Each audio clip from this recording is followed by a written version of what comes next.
வணக்கம் மக்களே. இப்ப தமிழ்நாடு ஃபுல்லாவே மின்தடை தலை விரிச்சு ஆடிட்டு இருக்கு. இதுல டிவிகே சைட் என்ன சொல்றாங்க அப்படின்னா, இப்போதைக்கு மின்தடையை சரி பண்ண முடியாது, எங்களுக்கு கால அவகாசம் வேணும் அப்படின்னு சொல்லிட்டு இருக்காங்க. இப்போதைக்கு மின்வெட்டை சரி செய்ய முடியாது என மின்துறை அமைச்சர் நிர்மல்குமார் தெரிவித்துள்ளதை மக்களுக்கு தேவையான நல்லதை செஞ்சுக்கிட்டே இருப்பேன். அதுக்கப்புறம் என்னன்னு பாத்தீங்கன்னா, ஊழல் ஒழிக்க போற டிவிகே ஆட்சியில இப்ப முக்கியமான ஒரு 10 ஹார்ட் டிஸ்க காணோம், இபி ஹெட் ஆபீஸ்ல இருக்கிற ஒரு 10 ஹார்ட் டிஸ்க காணோம் அப்படின்னு சொல்லியிருக்காங்க. வாரிய தலைமையகத்தில் ஹார்ட் டிஸ்குகள் மாயமாகி இருப்பதாக புகார் தெரிவிக்கப்படுகிறது. அதுக்கடுத்ததா பார்த்தோம் அப்படின்னா, முக்கியமான அமைச்சர் ஒருத்தர் விளையாட்டுத்துறை தான் பெஸ்ட், மத்ததெல்லாம் வேஸ்ட், மத்ததெல்லாம் ஒஸ்ட். விவசாயத்தோட ரொம்ப கஷ்டமான துறை விளையாட்டுத்துறை. விவசாயத்தை விட விளையாட்டு தான் ரொம்ப கஷ்டமானு சொல்றீங்க. ஃபர்ஸ்ட் மம்டினா என்ன தெரியுமா உங்களுக்கு? விவசாயம்லாம் இல்லாட்டி கூட உயிர் வாழ்ந்துடலாம், ஆனா விளையாட்டு இல்லாம உயிரே வாழ முடியாது. விவசாயத்துறையை விட விளையாட்டுத்துறை தான் மிகப்பெரிய ஒரு கஷ்டமான தொழில் அப்படின்னு சொல்லியிருக்காரு. நான் பேசக்கூடாது அப்படின்னு நினைக்கிறேன், பேச வைக்கிறீங்க. அமைச்சர் சொல்லியிருக்காரு விவசாயத்தை விட விளையாட்டுத்துறை ரொம்ப கஷ்டமாமா. ஓ சார், நீங்க சாப்பிடுவீங்கல்ல சார்? ஓ, நீங்கெல்லாம் பெரிய லெவல்ல பீஸா, பர்கர், பன்னு, பிரெட் இந்த மாதிரி சாப்பிடுவீங்க. ஓகே. அதுக்கடுத்ததா பார்த்தோம் அப்படின்னா, தமிழ்நாட்டுல இப்ப இருக்கிற பிரச்சனை எல்லாத்தையும் தீர்க்கணும் அப்படின்னா ஒரு மதசார்பற்ற கட்சி வேணும்.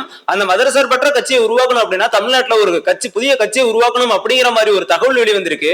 அது அண்ணாமலை சைடு இருந்து இந்த கட்சி உருவாக்க போறதா ஒரு தகவலும் வந்திருக்கு. இது என்னங்கறத பத்தி தான் இந்த வீடியோல நம்ம முழுசா பார்க்க போறோம். கட்சி தொடங்குவதில் பாஜக முன்னாள் மாநில தலைவர் அண்ணாமலை உறுதி என்ற தகவல் தற்போது வெளியாகி இருக்கிறது. இதுவரைக்கும் நீங்க நம்ம சேனலை சப்ஸ்கிரைப் பண்ணலன்னா மறக்காம சப்ஸ்கிரைப் பண்ணிக்கீங்க. அப்பதான் நாம போடுற அப்டேட் உங்களுக்கு உடனே வந்து சேரும். ஃபர்ஸ்ட் ஆஃப் ஆல் ரொம்ப முக்கியமானதை பார்த்தோம் அப்படின்னா, இந்த மின்தடை அப்படிங்கிறது டிவிக்கு ஆட்சி ஆகட்டும், இல்ல திமுக ஆட்சி ஆகட்டும், இல்ல ஏடிஎம்கே ஆட்சி ஆகட்டும், எந்த ஆட்சியா இருந்தாலும் இந்த மின்தடைங்கிறத தடுக்க முடியாத ஒரு காரணமா தான் இருந்துட்டு இருக்கு. இதுக்கு முன்னாடி ஏடிஎம்கே ஆட்சியில மின்தடை இருக்குது அப்படின்னு சொல்லிட்டு தான் ஏடிஎம்கேவும் டிஎம்கேவும் மாறி மாறி குறை சொல்லி அடுத்தடுத்து ஆட்சியை பிடிச்சிட்டு இருந்தாங்க. ஏடிஎம்கே அடுத்து பாத்தீங்க அப்படின்னா டிஎம்கே வந்தது. இப்ப டிஎம்கே ஆட்சியிலையும் இந்த மின்தடையை சுட்டிக்காட்டியும் பல ஊழல்களை சுட்டுக்காட்டியும் தான் இப்ப டிவிக்கு ஆட்சி அமைச்சிருக்காங்க. இப்ப பார்த்தோம் அப்படின்னா டிஎம்கே ஆட்சியோட பரவாயில்லைங்கிற மாதிரி தான் சொல்ல தோணுது. ஏன் அப்படின்னா டிஎம்கே ஆட்சியில கூட பாத்தீங்க அப்படின்னா 2 மணி நேரம் 3 மணி நேரம் தான் இந்த மின்தடை இருந்துட்டு இருந்தது. இன்னைக்கு கரண்ட் கட்டா இருக்கா, கவலைப்படாதீங்க. உங்க வீட்டுக்கு விஜய் சார் மூலமாக ஒரு ஜெனரேட்டர் கொடுப்பாரு, இல்லனா ஒரு இன்வெர்டர் கொடுப்பாரு. ஏன் கவலைப்படுறீங்க? இன்னும் 5 வருஷம் இருக்குங்க.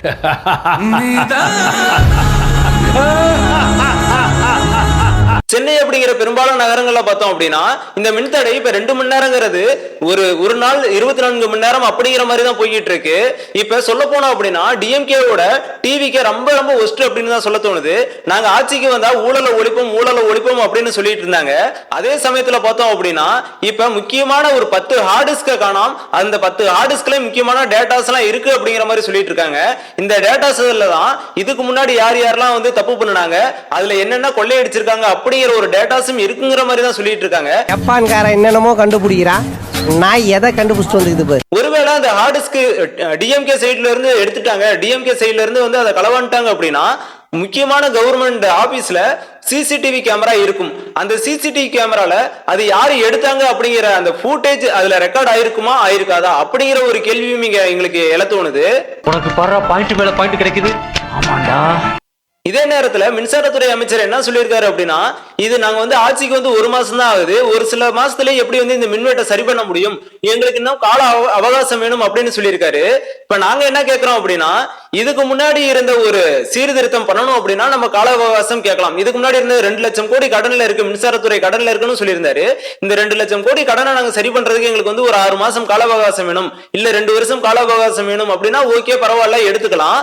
ஆனா இதுக்கு முன்னாடி இருந்த மின்வெட்டு 2 மணி நேரம், அந்த 2 மணி நேரத்தை சரி பண்றதுக்கு எங்களுக்கு ஒரு கால அவகாசம் வேணும் அப்படின்னா ஓகே, பரவாயில்ல.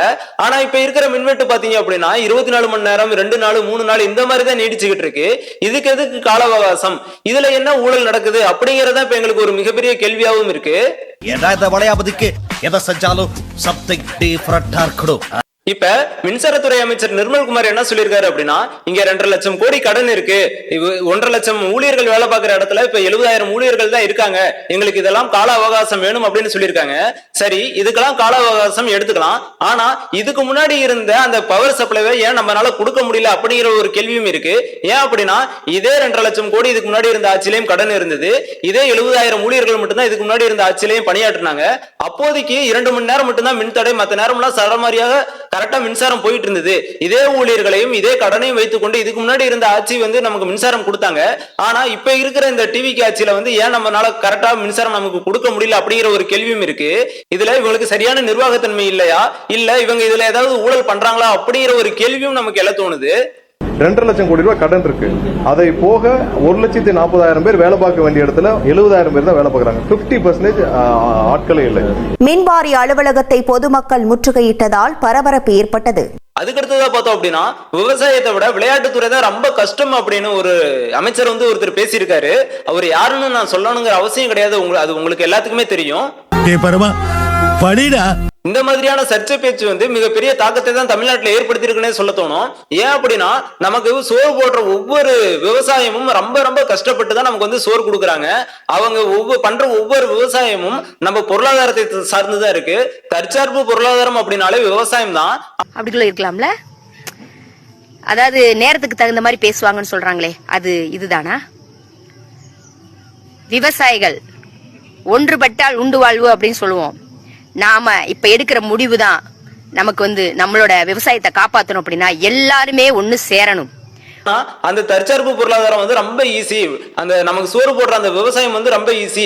ஆனா காலையில எந்திரிச்சு விளையாடுறதுதான் ரொம்ப ரொம்ப கஷ்டம். விளையாட்டு தான் ரொம்ப ரொம்ப கஷ்டமான ஒரு செயல். மத்ததெல்லாம் வந்து ரொம்ப ஈஸி அப்படிங்கிற மாதிரி ரொம்ப ஈஸியா பேசி முடிச்சிட்டாரு. இத விளையாட்டுத்துறை அமைச்சர் என்ன நோக்கத்துல பேசினாருன்னு தெரியல. ஏன் அப்படின்னா ஒரு எந்திரிச்ச மயத்துல என்னைக்குமே சாப்பிட மாட்டாராட்டிருக்கு.